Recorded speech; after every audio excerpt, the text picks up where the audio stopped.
Welcome to Decarceration Nation, a podcast about radically reimagining America's criminal justice system. You can find all previous episodes on our website, www.decarcerationnation.com. And if you like the podcast, please remember to hit like and to subscribe to the channel below. Judge LaDoris Hazzard Cordell is a legal commentator and police reform advocate who is a frequent guest on major news outlets. She was the first African-American woman jurist in Northern California, a position she held from 1982 to 2001. She is the co-founder of the African-American Composer Initiative and California Parks for All. She's here today to discuss her book, Her Honor, which reflects on what she learned from her years on the bench. Welcome to the Decarceration Nation podcast, Judge Hazzard Cordell. Thank you so much, and I'm glad to be able to talk to you. I always ask the same first question. How did you get from wherever you started in life to becoming the first African-American woman jurist in Northern California? I know that's probably a long answer. Yeah, I'll see if I can give you the abbreviated version of this, and thank you for asking. I was born and raised on the East Coast, just outside of Philadelphia. My maternal great-grandmother and great-great-grandmother were the enslaved.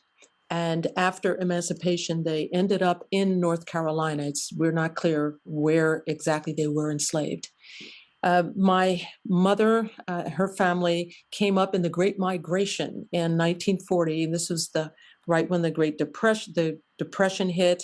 They lost everything, and I ended up in Pennsylvania.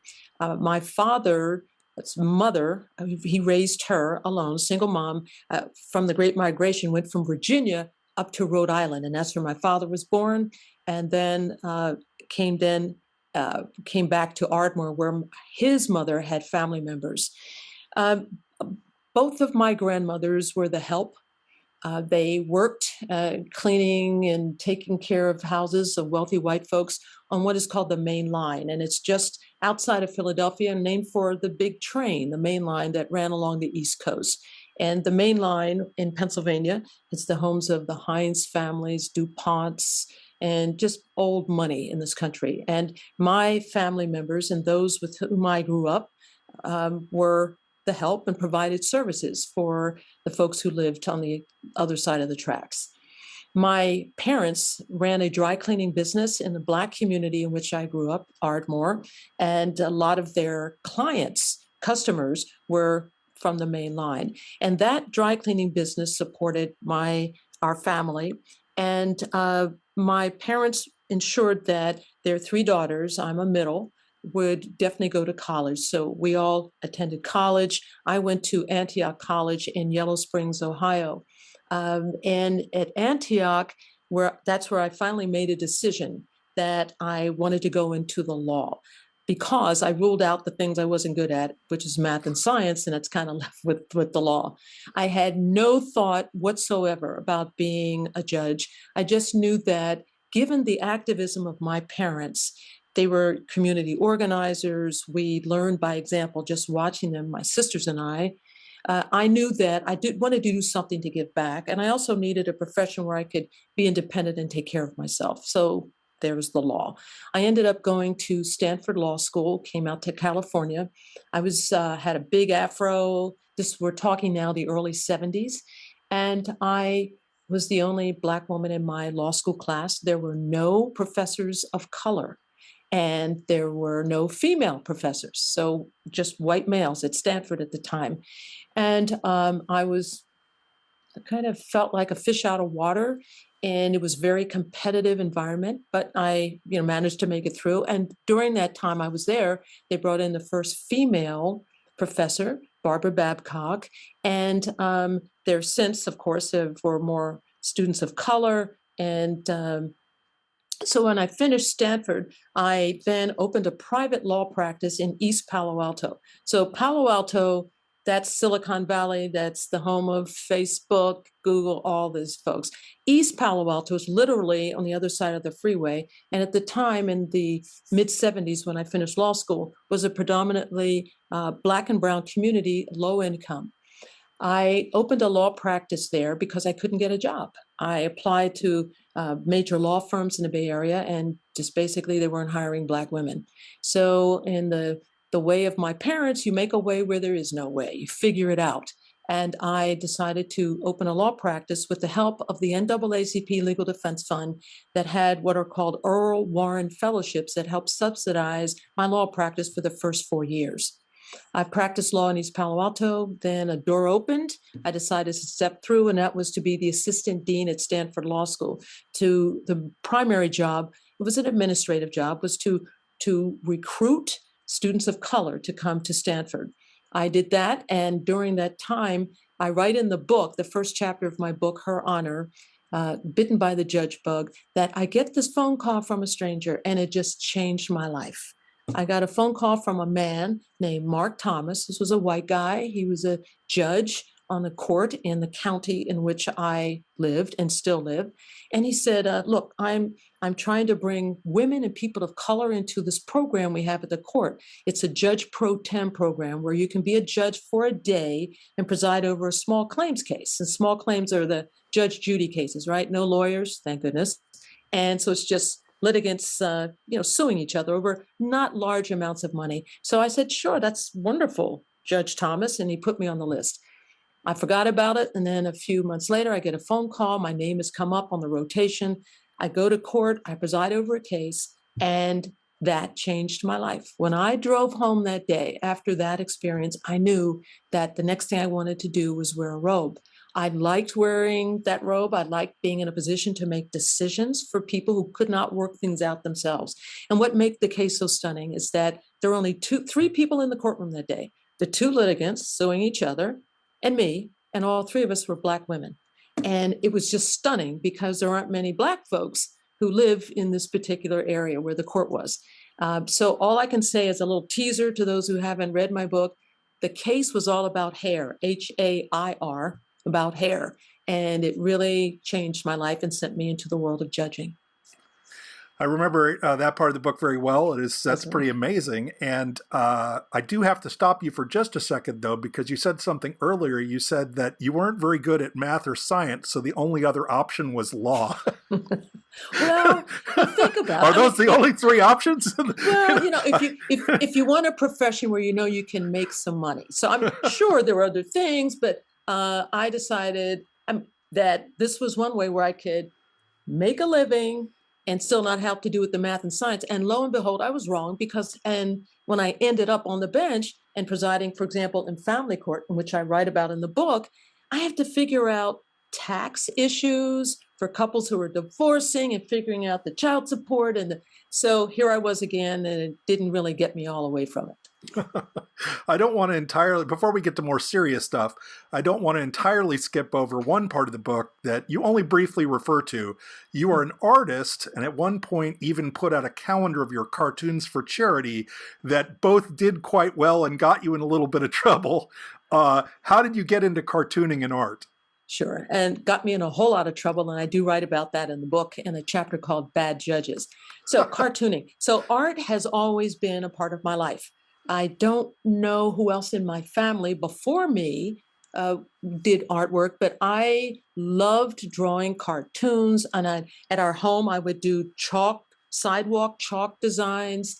And I got to do more serious artwork when I was in college. And again, it was just really a side thing for me, a way for me to just relax. I've never had an art lesson. And if anyone were to go to my website, and it's just judgecordell.com, you can see my serious artwork. And I have had art exhibits, which are charcoal. And then you can also see the cartoons you're talking about, because they're legal cartoons where I drew a picture and you had to guess what the legal term was, but they're very concrete. And it was these legal cartoons that I drew. And because I doodled at the bench, believe it or not, judging can sometimes get a little boring. And to keep myself awake, when you're hearing your umpteenth drunk driving trial. So I would doodle. And that's when I got the idea to try to draw legal terms and then donated them to a nonprofit that raised money for lawyers who represent kids. And I see some music stuff behind you, or I think you're also a pianist. Is that right?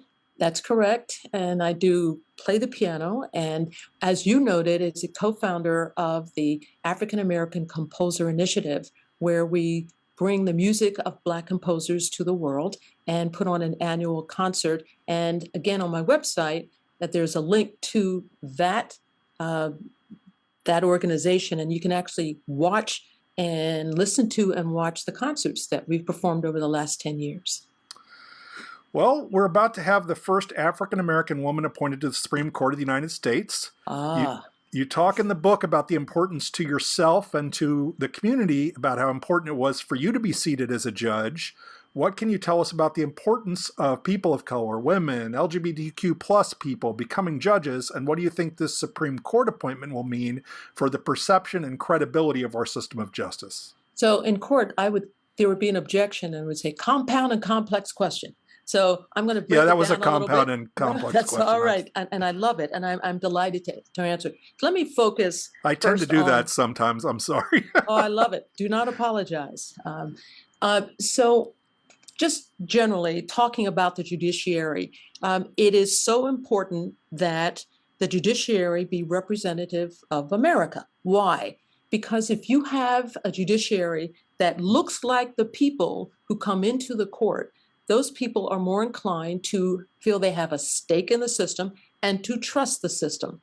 And I really believe that I don't care where you are on the political spectrum. If you're far right, you're in the middle, far left, I don't think there's any argument that anyone can have that inclusivity is bad. Inclusivity is good. It's a good thing.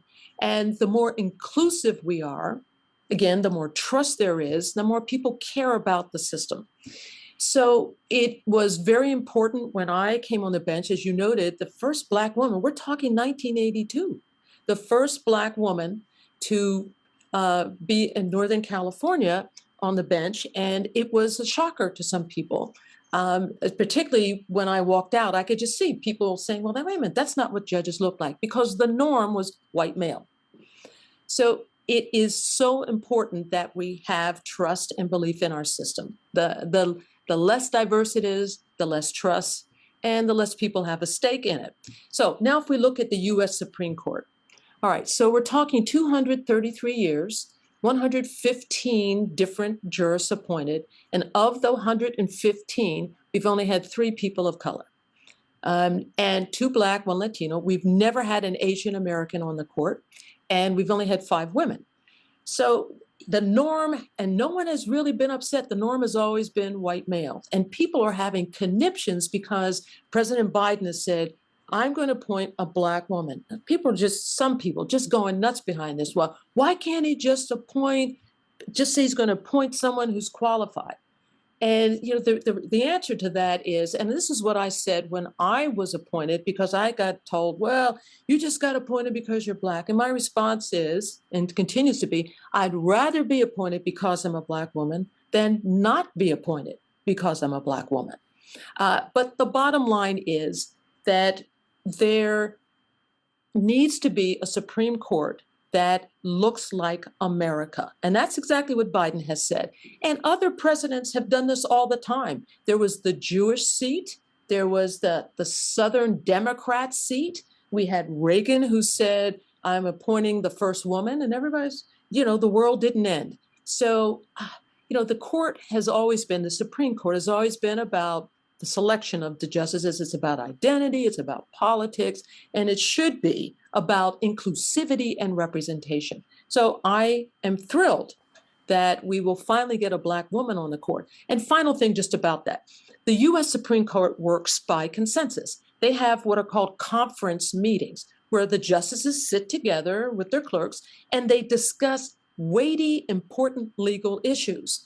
And it is just critical that different viewpoints be at the table when they are discussing these issues. And I think it was Sandra Day O'Connor who actually said that when she was sitting in conference meetings, she would look over at Thurgood Marshall, and sometimes he'd have a little twinkle in his eye or he would nod. And she also said he would sometimes tell stories that informed me and sometimes changed my perspective in looking at the legal issues we were considering. So it's so important to have that plethora, that variety of perspectives at the table when you're at the U.S. Supreme Court. So long overdue, and I'm looking forward to whomever it is he chooses. One of the things I really enjoyed about the book is that, it, in a sense, is like a personal struggle, and there's a lot of issues Yes. that you're. It seems like as you're writing, you're almost coming to grips with in a way. And at one point in the book, you say that by simply donning the robe, that you knew you lent a legitimacy to the system that disproportionately targeted people of color. You've talked about the importance of being a judge and being that person, but there's also some tension for you there. Would you? How did you navigate that? Can you talk about how you navigate that difficult terrain? Joshua, this is such a good question. It was very difficult for me. You have wonderful insight, because as I was writing this, I knew that if I was going to write a memoir, you don't want to waste your reader's time and not write honestly and truthfully, even though the truth may be pretty brutal. So yes, it was hard to write this, and I'm glad I did, and thank you for pointing it out. So there's tension. There are pressures and tensions when you are, first of all, the first in anything. And I don't care if it's the first woman, somebody of color, first LGBTQ, doesn't matter. When you're the first, there's just pressure. And the pressure that I face, and I think let's just talk about the first, say, judges of color and women, it's from two fields, okay? One area of pressure are from those who are very upset that the status quo is not being maintained. They really want things to not change. So this new type of person comes in that breaks up the club. So their expectation, because it's based on stereotypes, is that that person's going to fail. They're expecting that person to just fail anyway, and they have these stereotypes. So that was one group that really kind of greeted me when I started. These were some of the good old boys who were on the bench when I arrived, and some were prosecutors who had been there for a long time, liked things the way they were, and saw me as somebody that might upset the apple cart without even knowing me. Right. So that's one, the expectation of failure. Then there were pressures from communities of color who were saying, please don't fail, because if you mess up, then there won't be anybody that looks like us for a long, long time. So there were pressures to not fail. There was pressures, on the other hand, of the expectation of failure. And I write about that in the book. And there's one section, if I could just read maybe 4 sentences, and it's about when I was presiding in the criminal courts, because that's where I saw most people of color coming in as defendants. So I write this in the book. My tenure on the criminal court bench was a conflicted one. By simply donning my robe, I knew that I lent legitimacy to a system that disproportionately targeted people of color. My presence on the bench gave defendants of color hope that they would be seen not as a bunch of gangbangers, thugs, and drug addicts, but as human beings. And it would allow for the possibility that many, perhaps most, were better than the worst crimes they had ever committed. One of my life's sad recognitions is that it is far easier to understand the humanity of even the most egregious of offenders when that person resembles you, less so when she does not. Yeah, that was, I was hoping that's what you would get to. One of your first chapters, I'm really going to not talk about the specifics as much as kind of overarching themes, but one of your first chapters is about the juvenile justice system. And you say that the notion, and I'm quoting here, that juvenile offenders are children in need of rehabilitation is fading fast. You suggest that this is because of kind of a combination political and media narrative. Could you talk, and I think this doesn't just apply to juvenile justice, is why I'm pulling it out, is kind of talk about kind of the politics and media and how that worked, at least through your time as a judge. Sure. So I spent a lot of my time in the criminal side of the legal system. And Joshua, just so you know, I don't call it a criminal justice system because we don't have justice yet. That's another reason I wrote the book. We need to do a lot more to bring justice. So I call it a criminal legal system. The juvenile courts were established in the late 1890s, the first being in Chicago. And they were created because the idea was that juveniles should be treated differently from adults with respect to criminal behavior. And the idea is that juveniles should be treated in a way that they can be rehabilitated, that we don't give up hope on our young people, and they're immature, they're not as developed, and they shouldn't be put in the same system as adults who are accused of committing crimes. And that system, of the juvenile court system, basically started to change. And when we get to the 60s, the 70s, and the 80s, punishment seems to be the main theme. And then I think now we're seeing a shift back to looking more at rehabilitation and less incarceration of juveniles. And I'm glad about that. And I think it's happening primarily because of the Black Lives Matter movement and following the murder of George Floyd. So how do we go from starting a juvenile court that dealt with really having hope in kids and rehabilitating them to one that's for punishment? And a lot of it, I point the finger at the media. The media may be taking a case where a juvenile has committed a terrible crime, it gets sensationalized, and then stories just start coming out where people start thinking, and again, this is how the media kind of feeds this, that juvenile crime is on the rise. And that certainly happened recently. There were, statistics put out about, not statistics, but stories put out about how juvenile crime was just had increased over the years, when in fact it had not. And I write about this in the book. So the sensationalism of a particular case really then gets the media attention, and then politicians take it and then enact laws that become very restrictive and punitive with regard to juveniles.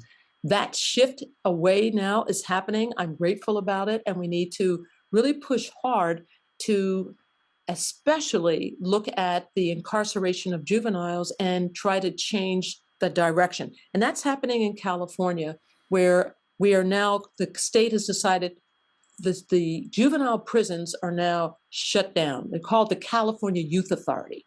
And now we're looking at other ways of dealing with juveniles who are involved in the criminal legal system, such as rehabilitation. And it's not to say that punishment is not a part of it.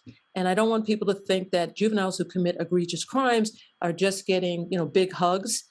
They need big hugs, but that's not how the system is exclusively responding. So it is punishment mixed with the idea that we believe in you and you can be a part of our community and you can do well. And that's really now becoming a part of it, meaning bringing in other resources, social workers, drug treatment. It's happening in juveniles and it's happening in the adult system as well. Slowly, but surely. One really interesting thing that you raised was how much impact a judge, just by the way that they act on the bench, can have on a jury. According to the research you mentioned in the book, if a judge doesn't, for instance, keep a poker face, they can literally push the jury towards one side or the other. Am I getting this right? Absolutely. And I write in the book about judges' verbal and nonverbal behavior and how it influenced jurors. When I presided over jury trials, and I presided over lots of them, I'd look up occasionally and I'd see jurors staring at me because they're trying to read the judge, because apparently how the judge feels is important to them. The best example most recently I can give to you all is the trial of Kyle Rittenhouse. The judge who presided over that trial broke every rule in terms of not showing where you're coming from in presiding over a case. It was clear from the judge's words and from the judge's looks, from even how he would lean over and be very close to Kyle Rittenhouse at times. He showed his bias in favor of the defense, the lawyers representing Kyle Rittenhouse. And yet the optics alone, there's one in particular where the judge is leaning over to the judge's right as if he's looking at maybe a piece of evidence, and Kyle Rittenhouse is at the witness stand, standing up, leaning over, so they're touching shoulders. So the judge looked so comfortable having this young man with him, and the jurors are seeing all of this stuff. So in my book, the chapter Bad Judges, if I had written this book a little later, I would have included that judge in the chapter. You also talk about the impact of legalese, or the use of overcomplicated language, on juries. Can you talk about that a little bit more? Oh, yes. So every time, if anyone has ever presided in a set as a juror, when you go to deliberate, you get jury instructions. And before you go in, the judge sits there and reads from these instructions. And these instructions are standard. Every state has a set of standard instructions. The lawyers kind of haggle over which instructions the judge should read outside the presence of the jury. Then when they get the agreement, the judge reads the instructions. And I write about how those instructions have kind of changed over the years, that Supreme Court justices, and one of them was Sandra Day O'Connor, said that she said, sometimes, these instructions, you don't even know, they're not even written in plain English, meaning the legalese. So what has happened is there's been a movement and a change to simplify the language in these jury instructions so that people can understand what the law is. Now, remember, jury instructions are just a statement of the law. So if you're presiding over an armed robbery case, part of the instructions will define what an armed robbery is and what the elements are that have to be proved by the prosecution. And in some states, it baffled me, and I note this in the book, the law does not permit the judges to give these written instructions to the jurors when they deliberate. So you're hearing this judge go through all these jury instructions. Sometimes they could take an hour to read them all. And then they can't take the instructions in with them to really understand them and keep them with them when they're going through the facts and trying to figure out what the evidence is. In California, jury instructions go in with the jurors, and it's absolutely essential that they have them because that's how they determine what the law is. Yeah. I've talked about that there were, I think, intentionally parts of the book where you're grappling with some tensions in your own kind of process of writing this. And I noticed that multiple times in the book, you talk about how you love the law. And just earlier in this conversation, you made the comment about how it's not a criminal justice system, it's a criminal legal system. And then there's at least 4 or 5 times during the book where you said you didn't want to have to give a particular sentence, but were forced by the law to do so. So what does it mean to you when you say you love the law? And after all of this reflection, do you still love it in the same way you did when you took the first cases as a judge? Joshua, I love your questions, even though this is the hardest one I've ever had to answer. Well, I love your questions. I think it seems to me that's part of what you're trying to work through in the book, if I'm getting this correct. Absolutely. Judges, when they take their oath to uphold the laws, we can't pick and choose what laws it is we want to enforce and uphold. And the dilemma I faced, as I write in the book, that I was absolutely opposed to California's draconian 3 strikes law. Now, a 3 strikes law is what's called a mandatory minimum law. It means that the judge has no discretion whatsoever in deciding what sentence to hand down. So mandatory minimum laws paint all defendants with the same brush. It doesn't matter about your upbringing. It doesn't matter how rough your life had been. It doesn't matter the good things you've done in your life. You just get painted all with the same brush and you get the same sentence. It's almost as if you just have a computer at the bench, you just hit the buttons and the sentence goes down. And as a result of these mandatory minimum sentences, most of them 3 strikes, which are that type of law is utilized in many of the states, we end up with mass incarceration, which is the disproportionate incarceration, especially of poor people and people of color. So as I write in the book, I presided over lots of 3 strikes cases, and most of those cases involve defendants of color, Black and brown folks. And I agonized over imposing the sentences, meaning I knew that by imposing the sentence, I was upholding the law, but I was upholding a law that I thought was discriminatory, was unfair, and just too harsh. And I don't want your listeners to get the impression that, oh, this judge is just soft on crime and, let everybody out. I think if there was ever an audience that would be okay with that, it's probably mine. Okay, but at the same time, and I'll tell you, if I were that kind of judge, I wouldn't have lasted 20 years. I just wouldn't have lasted. I would have been thrown out at some point. But my point is that even when there were laws that I didn't care for, that I did not like, that I had to enforce. I did not do so happily. And I would oftentimes make a record that basically helping this individual, this defendant, maybe on an appeal by saying, I do not believe this is an appropriate sentence, but I'm compelled by the law to do it. So trying to figure out how there were ways that I could still maybe give that person a way of getting justice, because in my view, it was injustice. And in fact, I write in the book, it's about the third to the last chapter, about a man named Leo Hill, whom I sentenced to life in prison. I did not want to do it for a lot of reasons, and people can read that in the book. And it was that case. It was after I imposed the sentence on Leo Hill that I decided I couldn't do this anymore, Josh. And I decided I'm leaving the bench. I don't want to be a part of this. And the last chapter in the book is called "In My End Is My Beginning." I write in a way, it's about making amends and about how I could somehow make a difference in a defendant's life, even though I'm off the bench, to bring some justice.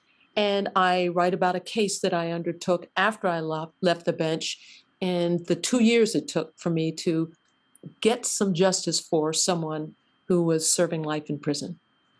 Oh, I mean, that's a great answer, but I still think I have to ask the question: when you say that you love the law, what does that mean? What is the love come from? I assume Sure. some of that's still there. Sure. Of course. So the law for me is schizophrenic. If you look at the history of the law, the American legal system, it has been used to oppress people. So you have the Dred Scott decision that said basically, Black folks, you are going to be enslaved no matter where you are. You have Plessy versus Ferguson that says separate but equal, and it wasn't equal. It was separate, and Black folks didn't get equal anything. And then you have, in 1954, you have Brown versus Board of Education, where you have a law that says, nope, will be no segregation in public education. And then you have other decisions that come along in, Roe versus Wade. I am a supporter of that decision. And then, so it's this back and forth thing where we get oppressed. And I don't mean just Black folks. I mean poor people, everyone. People, or like what the old case Buck v. Bell, which allowed basically sterilizations. Exactly. So you have these awful things perpetuated by the law, and then you have these wonderful things where people are freed, where rights are given, where you have the Gideon case, where you have a right to have an attorney appointed if you cannot afford one.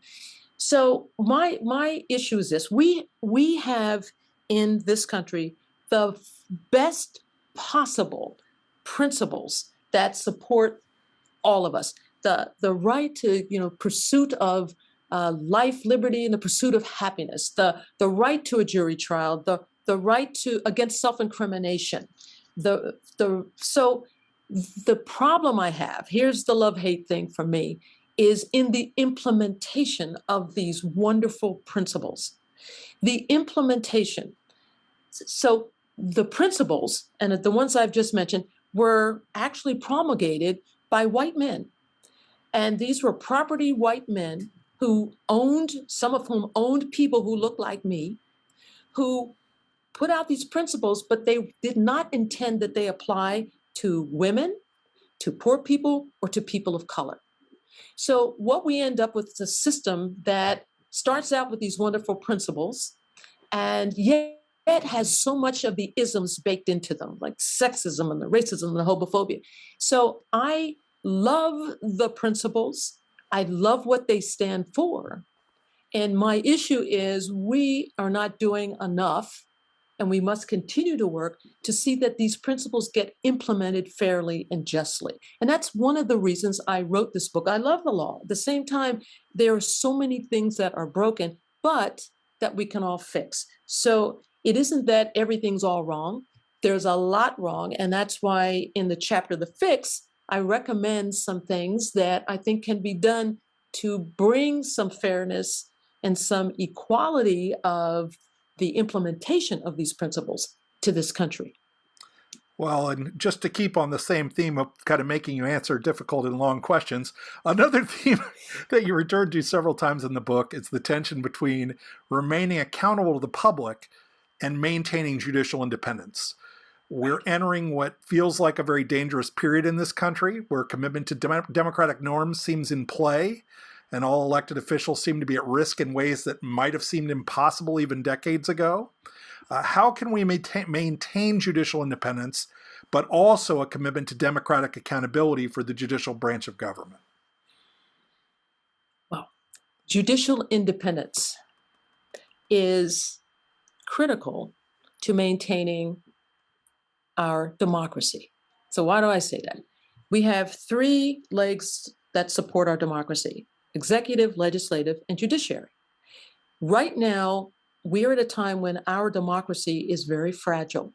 I used to, all my life, take democracy, our democracy, for granted. I don't anymore. We're in a very fragile place. If any one of those legs gets pulled out, we lose our democracy. And right now, we are facing a real threat against the judiciary. So in the book, I write about a judge who was recalled here in California, Aaron Persky. The Persky, yeah. That's right. And I write about him because, first of all, he was a judge on my court. I had retired from the bench by the time Aaron Persky was appointed to the bench. But I write about it because I was one of the spokespersons against his recall. So a recall, by the way, there are no recalls of federal judges, none whatsoever. So they are appointed by the president and then they serve for life. But state trial court judges and state appellate court judges, state Supreme Court judges are all subject to and can be subject to recalls. And basically, a recall is a campaign that says you just get enough signatures on petitions, submit them, whatever the requirement is, and if they're all valid signatures, then that judge can then be subject to a recall election, meaning the name goes on and the voters decide, should this judge be recalled? And you don't have to have a reason for a recall at all. Now, in Judge Aaron Persky's case, he did nothing unlawful, not a thing. He exercised his discretion in sentencing a then expelled Stanford freshman, 19 years old, to 6 months in jail for after being convicted by a jury of sexually assaulting a young woman who was a college graduate, and both the Stanford swimmer and the young woman were highly intoxicated. I don't want to get into the actual what the facts were of that. What I want to do is focus, and I do in the book, on what Aaron Persky did. So he imposed a sentence that was entirely lawful, but controversial. And as a result of that, some people got together and said, we don't like what that judge did. He should have sentenced that young man to prison. And what people, of course, never talked about who supported the recall of Aaron Persky was that this young man was also ordered to register as a sex offender for the rest of his life. And think about it, because murderers, after they have served their time in prison and they're out, they don't have to register as anything, nothing, a murderer. But this young man, anyway, has to register as a sex offender for the rest of his life. So my objection to the recall was its threat to judicial independence. There were other issues, meaning they portrayed the judge's track record incorrectly. They lied about it. But the big issue was he made a legitimate and valid decision, although controversial. So what is to be done? In my view, I don't say abolish recalls. Recalls do hold judges accountable, but I think they should only be utilized when a judge has engaged in malfeasance, when a judge has failed to perform the duties of the office, or where a judge has been convicted of a serious crime. And that is the way it is done in Georgia and in Montana. Recalls in those two states can never be based on a judge's lawful decision. If it's discretionary or if it's even mandated by law, no matter how controversial. So I believe that recalls, and they're not in every state, but they're in a lot of states, of judges should be allowed, but only for those three specific reasons. California, recalls are in the California Constitution, and I think that legislators should move to change the Constitution with respect to judicial officers and limit recalls to those three reasons. Another kind of fork on this judicial independence part of the book is the pressure that elections bring to this. There, I think, is a corrupting influence of fundraising, and also the pressure of organizations like the Association of Prosecuting Attorneys and other groups and political action committees can bring to bear. But we also have this string of U.S. Supreme Court cases, I think, that started with Buckley versus v. Vallejo, that suggested that money is speech, and so people have a right to speak with their dollars. Is there much of a hope of challenging this kind of undue influence on elected judges? So I want your listeners to know that everything that I write about in the book, including judicial elections, I have experienced. So I'm not just pulling stuff out of thin air. So judicial elections, they were first instituted in the late 1770s and the early 1800s, when the then territory of Vermont and the states of Georgia and Indiana used them to fill seats only on the lower courts. But then in 1832, Mississippi became the very first state to adopt judicial elections for all of its judges. So in the rest of the states at the time, governors appointed judges to lifetime terms during good behavior. Now, I was appointed to the bench by then Governor Jerry Brown in the early 1980s. I wanted to move up to the next highest trial court, which is a superior court. I ran for election. There was an open seat, and there was someone else who wanted that seat. So the two of us ran for that seat. And this was 1988. I raised $70,000, primarily from donations from about 800 lawyers. And this is a pittance compared to today's judicial races. Today, judicial races, particularly for state Supreme Court justices, will easily start at $1 million. And so one is the funding of these. Where does the money come from? And as I write in the book, it comes from lobbyists. It comes from, and I'm just going to quote from the book, during the 2015-16 Supreme Court election cycle, political action committees, social welfare organizations, and other non-party groups engaged in a record $27.8 million of outside spending, making up an unprecedented 40% of overall Supreme Court elections. Okay, so there's the money. How can it not influence judges, right? So how does it influence them? And that's the bigger problem, is the decision making. And as I note in the book, there was a look at judicial decision making by the Brennan Center for Justice based in New York. And I'm looking at, they analyzed 15 years of television advertising data for state Supreme Court elections to gauge the ad's impact on judicial decision making in criminal cases. And their findings are just astounding. And I note them in the book. But the bottom line is that during election years, judges tended to mete out harsher punishment.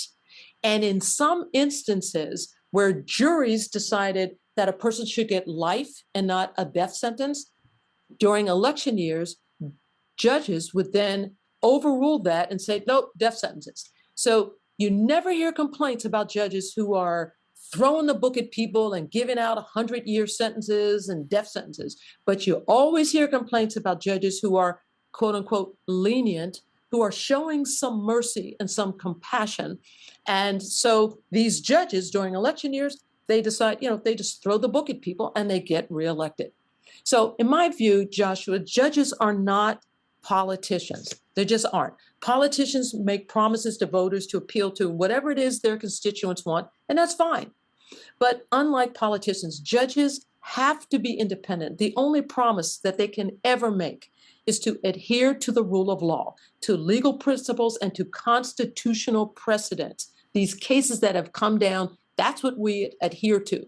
And so in my view, and I write this in the book, judicial elections should be abolished. I've been there and I actually won. I won my seat, and I'm still saying they should be abolished. We need to replace them with independent nominating commissions that are bipartisan, that have diverse stakeholders on them, including non-lawyers, and their criteria should be for vetting these candidates should be transparent. The public should know exactly what is going on, and none of that happens in all the states. Now, California has an independent nominating commission, but the governor is not obliged to appoint those who come through that whole vetting process, and that needs to change. I think returning to kind of the theme of some tensions that we're working through here, another part in this kind of judicial independence part, in my mind at least, is the several parts of the book where you talk about kind of problems with judging. For instance, that in almost all the courts that you entered into, there was little to no training as you moved from appointment to appointment. And later, so you suggested that there aren't great mechanisms for accounting or accountability for sitting judges. There's also the lack of mental health training. There's all kinds of little parts. And if judges need to be independent, shouldn't we also find ways to ensure that they know what they're doing? Am I crazy here? Or You are exactly right. So most people are shocked to find out that judges don't get training. So where judges come from lawyers, you have to have been a lawyer before you can become a judge. So let's say, Joshua, you're a lawyer and you do contracts for 15 years. You do transactions. You love it. You're good at it. But you decide at some point, I don't want to do this anymore. I think I want to be a judge. So you decide to run for a judgeship, or you apply to the governor in your state, and the governor says, 15 years, you've got a good track record, people like you, and no complaints. You're a judge. So you're now on the court, and your first assignment is decided by the presiding judge. Presiding judge is just one of your peers who your fellow judges vote to be the presiding judge for a year or two, and that presiding judge makes the assignments. And your first assignment could be family court, where you have to decide who gets the kids, or it could be mental health court, where you have to decide whether or not somebody in a locked psychiatric unit can get out, and that person comes to you because they have a right to a trial, or you have to decide. Well, I think you gave a great example in your book that there was a mental health case where if your partner hadn't known.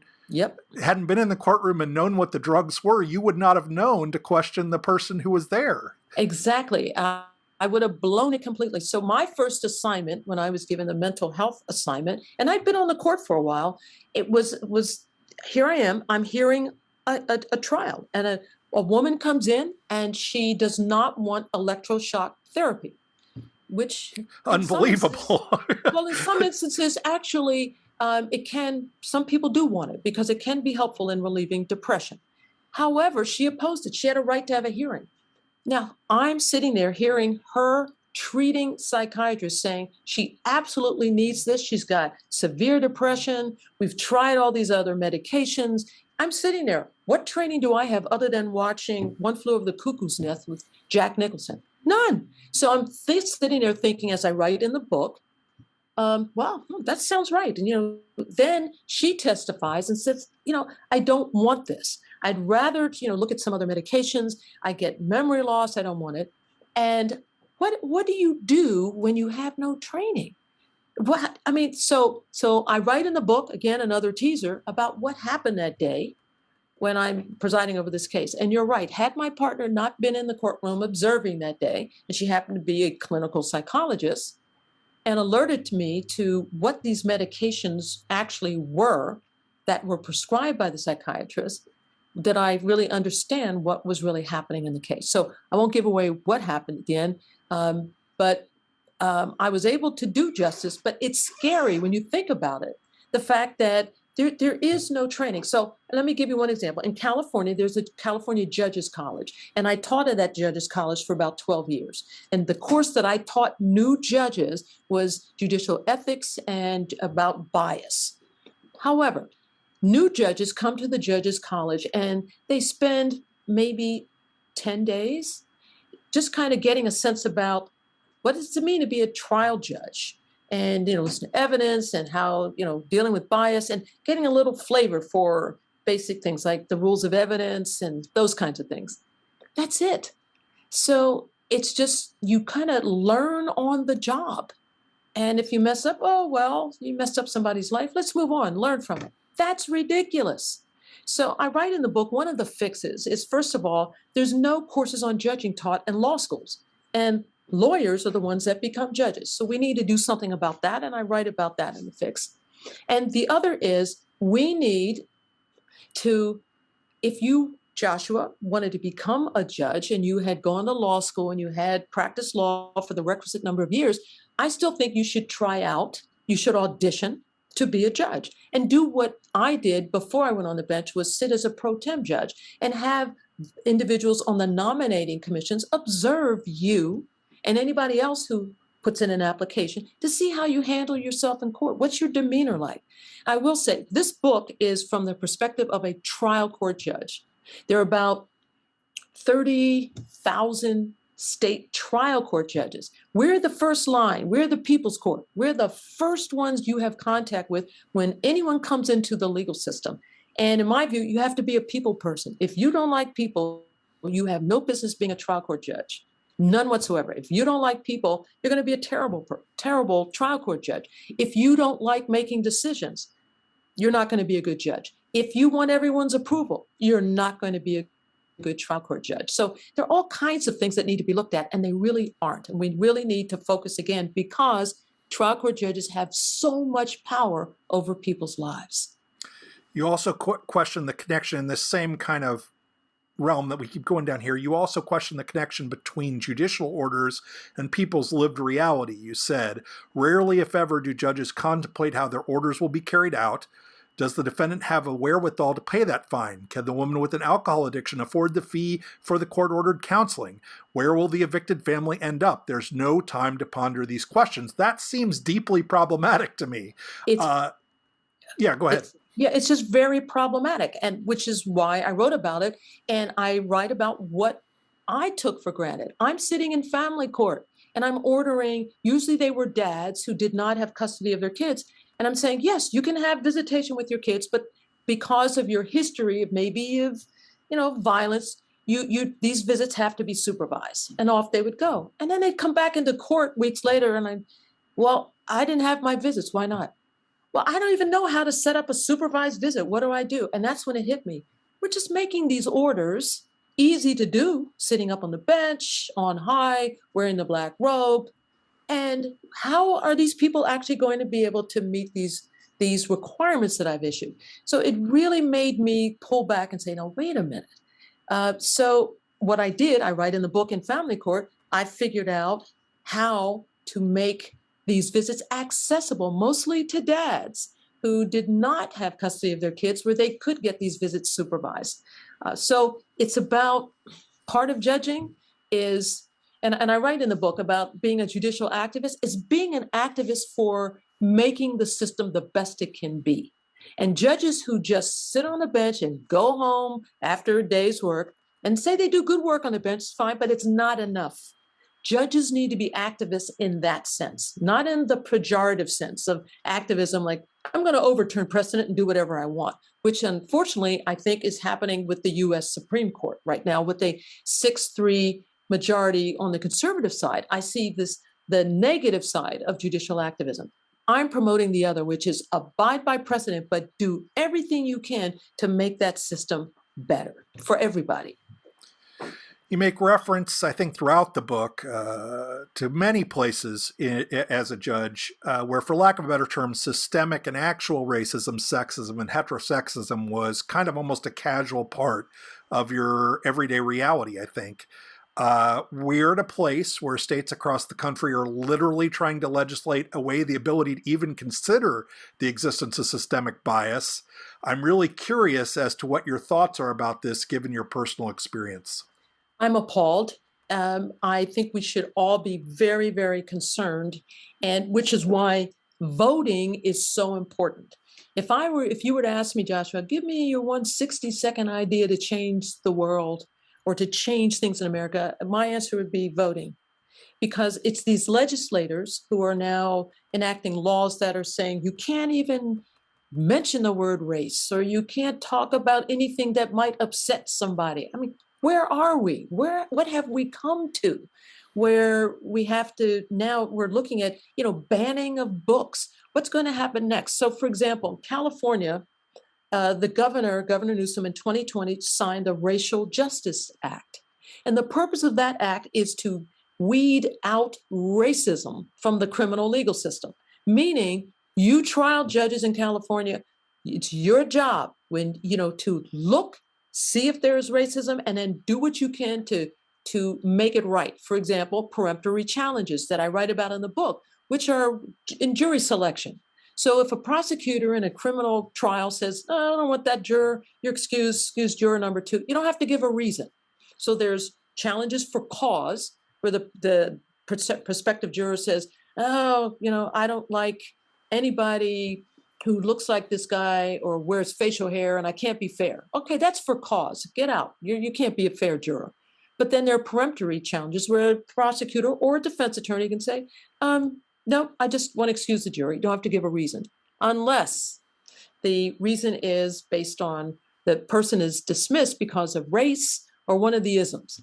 Then it's on the trial court judge, when an objection is made, to say to the prosecutor, for example, "Why did you get rid of those 2 Black folks on the jury?" If the prosecutor gives a race neutral answer, then it's up to the trial judge to decide whether or not that's credible. And historically, across the country, judges have just rubber stamped whatever these quote unquote race neutral excuses are. Well, the Racial Justice Act says you can't do that anymore. You've got to dig deeper and look to why these people are being kicked off the jury. And if it means holding a separate evidentiary hearing, then you do that. My concern is that states are passing laws that are saying, no, you can't even deal with these isms. You can't talk about homophobia. You can't even, and I see it actually distilling eventually right into the legal system. It says you can't enact laws like that. They might upset somebody. What? So that's the problem. I'm very concerned. It's terrible. I sometimes I wake up and I can't even believe the things I'm reading these days. Yeah. So you talk a lot about, you have a whole section on solutions. I don't want to go through every single one of them, but many years ago when this podcast started, we kind of started with one of the premises is that one of the big problems we have is long and indeterminate sentences that a lot of people are, and I think you mentioned this several times in the book too. I think way back in the day, Alexander Hamilton said we have a tendency to way too much severity in how we enforce our laws. When you're look kind of as an overview or however you want to deal with it, how could we best address this problem? Which I think is, when we talk about mass incarceration, to my mind, that's the biggest problem we face. And you talk about several people several times in the book where you're like, this person, I had to give them 60 years, maybe not 60 years, but 20 might have been more appropriate, or 10 might have been more appropriate, or something like that. It's in the context of mandatory minimums, but. Yeah, we are a punitive country. We are a punitive society when it comes to, especially in our legal system, and we basically send a message. When I say we, I'm talking about the prevailing attitude, particularly in our courts. If you look at most trial judges are former prosecutors, and in many instances, they're just prosecutors in black robes when they get appointed. And which is why I'm hoping that, at least in the federal system, that Biden appoints public defenders, people who have worked in areas where they're not prosecuting people, because there's a certain mentality there. So we have become, and I guess it's been that way for a long time, a very punitive society. And which means we've just given up on people. And I believe that we are better than the worst things we've ever done. I believe that. Now, have I sentenced people to life in prison? Yes, I have. And I believe in the book I said I did it on 8 occasions. None of them made me happy.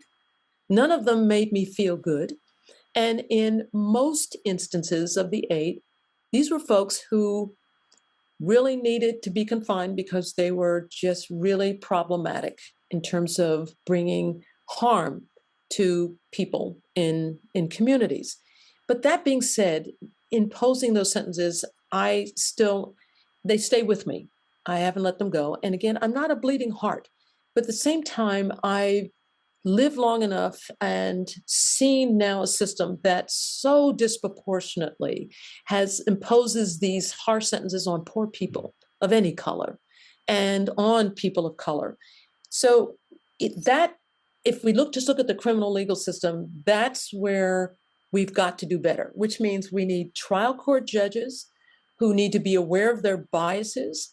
I think trial court judges, after a certain period of time, because you're appointed or elected for a certain term, in California it's 6 years, that they should be audited. We should look at their discretionary decisions when they set bail, when they sentence, and look and see, have they more harshly giving harsher sentences to poor people, people of color?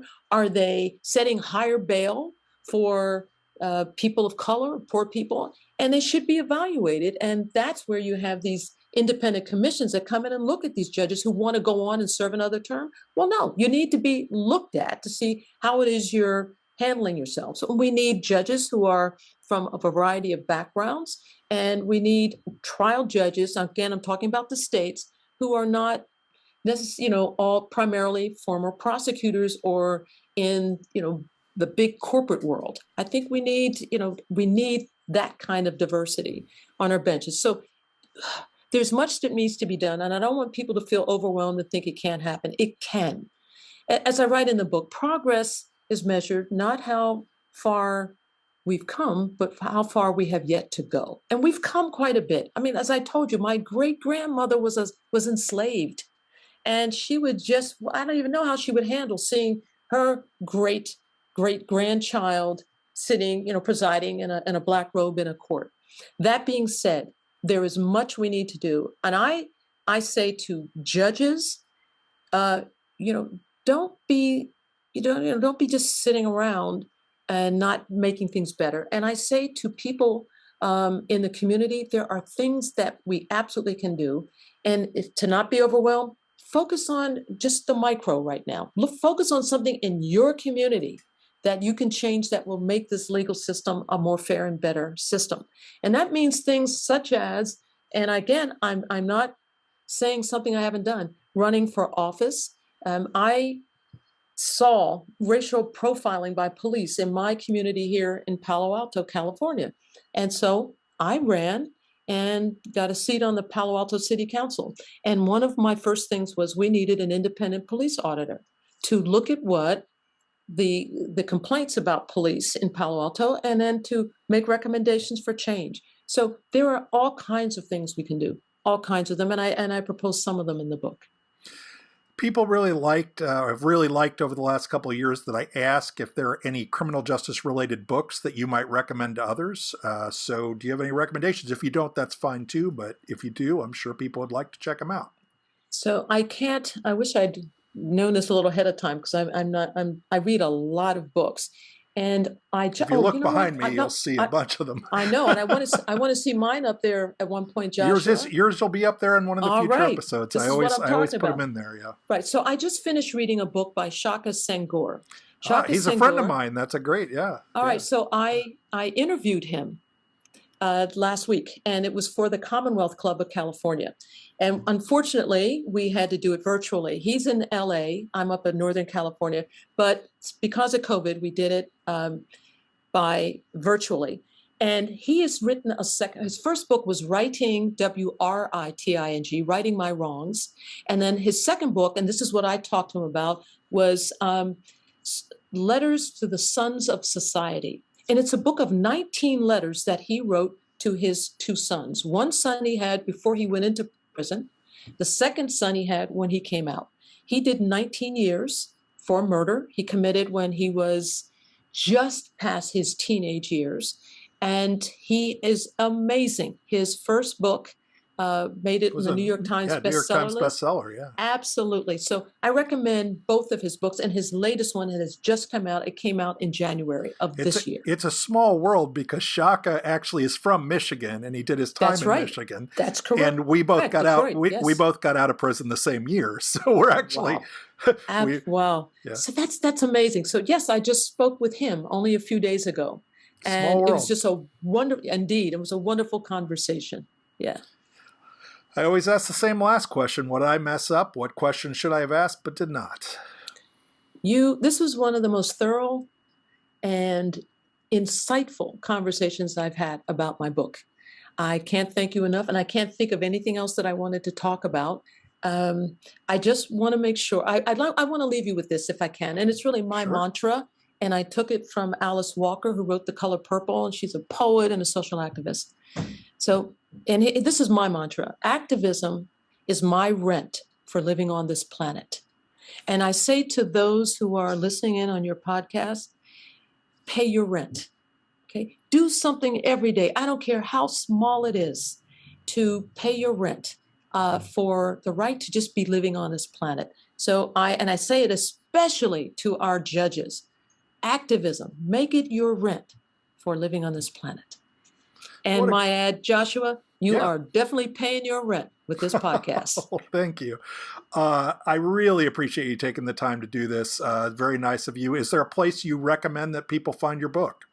So the book is available at bookstores around the country. And if you're on the West Coast, there's Marcus Books. It's the oldest independent Black bookstore, and it's in Oakland. Marcus Books, and they have my book. People, if they want to do the Amazon thing, right now they can get it at half price. And it's just at Barnes & Noble. You can just kind of, go to my website as well, www.judgecordell.com, and you can, find just about everywhere. So I hope that people will read it and get a sense of what it's like to be sitting on that bench and making these tough decisions from someone who is tried to do the best I could and still trying to make this legal system so I can call it a criminal justice system and justice be in all parts of it, not just even on the criminal side. So thank you so much, Joshua, for what you do to help make this legal system better. Well, thank you too. And thanks again for doing this. Have a nice evening. My pleasure. All right. Take care, my friend. Thanks so much for listening to the Decarceration Nation podcast. You can learn more about this episode in the notes or visit our website, www.decarcerationnation.com. If you enjoyed the podcast, please subscribe and please like this episode and leave comments below. Special thanks to Andrew Stein, who does the editing and post-production for me, to Ann Aspo for helping with our transcripts and social media images, and to Alex Mayo, who helps with our website and does the video transcription. Make sure and add us on social media and share our posts across your network. Also, thanks to my employer, Safe and Just Michigan, for helping to support the Decarceration Nation podcast. Thanks so much for listening to the Decarceration Nation podcast. See you next time.